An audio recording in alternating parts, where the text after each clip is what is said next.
En la historia de la guerra, hay naufragios famosos, pero ninguno se compara con el horror que vivió la tripulación del USS Indianapolis. Esta no es solo una historia de un barco hundido, es la crónica de casi 900 hombres abandonados en medio del océano Pacífico, enfrentándose a un enemigo mucho más antiguo que cualquier torpedo, el hambre, la sed y los tiburones. Todo comenzó con una misión secreta, una de las más importantes de la Segunda Guerra Mundial. A finales de julio de 1945, el USS Indianapolis zarpó de San Francisco en un silencio casi absoluto, sin la escolta de otros barcos de guerra. A bordo llevaba una carga preciosa y mortal, a los componentes clave para la primera bomba atómica, la que sería lanzada sobre Hiroshima. La tripulación no sabía qué transportaba, solo que era vital entregarlo lo más rápido posible. Cumplieron su misión a la perfección,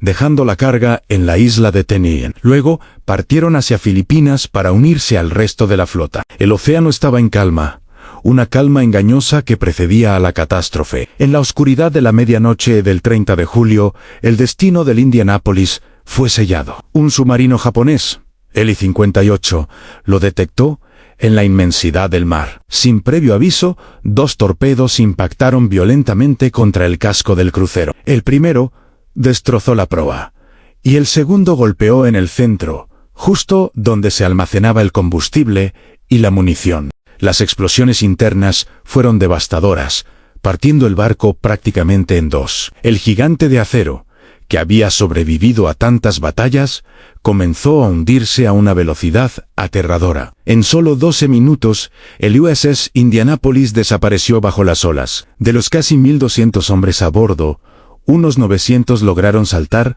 al agua helada y oscura. Pero su pesadilla apenas comenzaba. Debido al secreto de su misión, nadie en el comando naval sabía exactamente dónde estaban. No se envió ninguna señal de socorro. Estaban solos, perdidos en la nada. Los primeros momentos en el agua fueron un caos de gritos, aceite y escombros. Los supervivientes se aferraban a balsas improvisadas, a restos flotantes, a cualquier cosa que los mantuviera a flote. Muchos estaban gravemente heridos, con quemaduras terribles o huesos rotos. Otros simplemente se hundieron, arrastrados por el peso de sus uniformes empapados. Al principio, la esperanza era lo único que tenían. Pensaban que el rescate llegaría al amanecer, que su ausencia sería notada de inmediato. Pero el amanecer trajo consigo una nueva forma de terror, una mucho más visceral. Con las primeras luces del día, los hombres notaron sombras moviéndose bajo la superficie.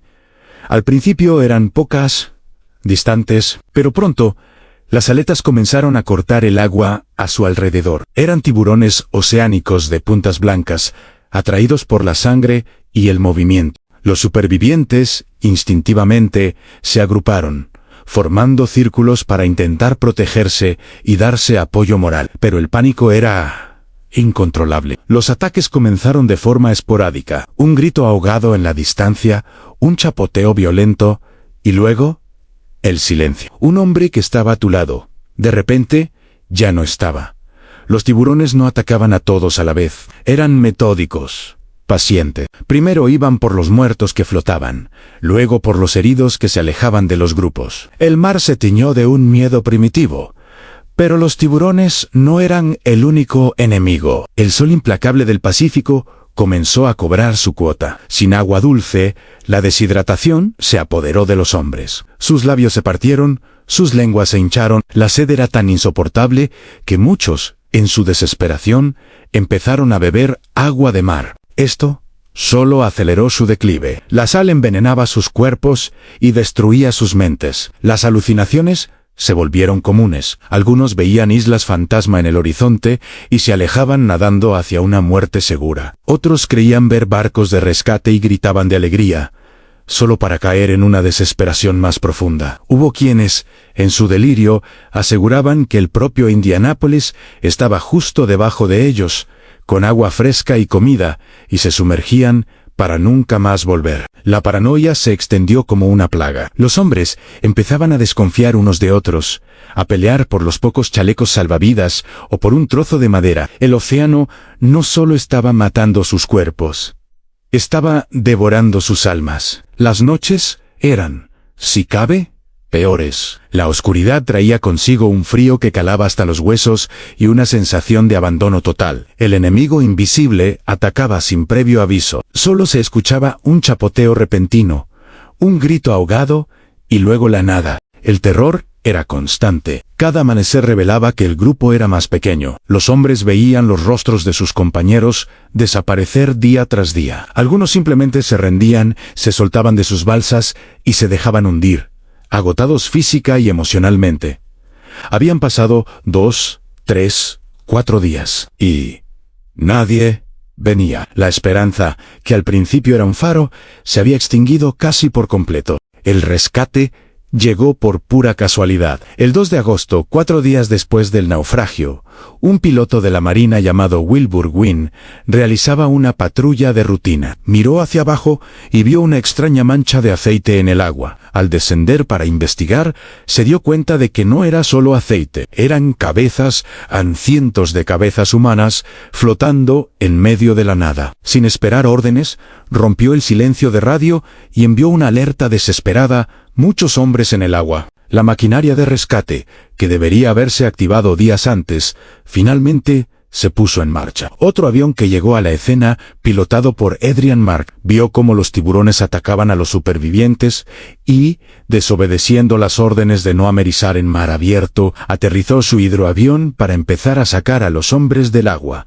uno por uno. Cuando los barcos de rescate llegaron finalmente, el escenario era dantesco. De los casi 900 hombres que cayeron al agua, solo quedaban 317 con vida. El resto había sucumbido a los ataques de tiburones, a la deshidratación, al ahogamiento o a la locura. Los rescatados estaban irreconocibles, quemados por el sol, demacrados, cubiertos de llagas y aceite. Muchos deliraban o habían perdido la memoria.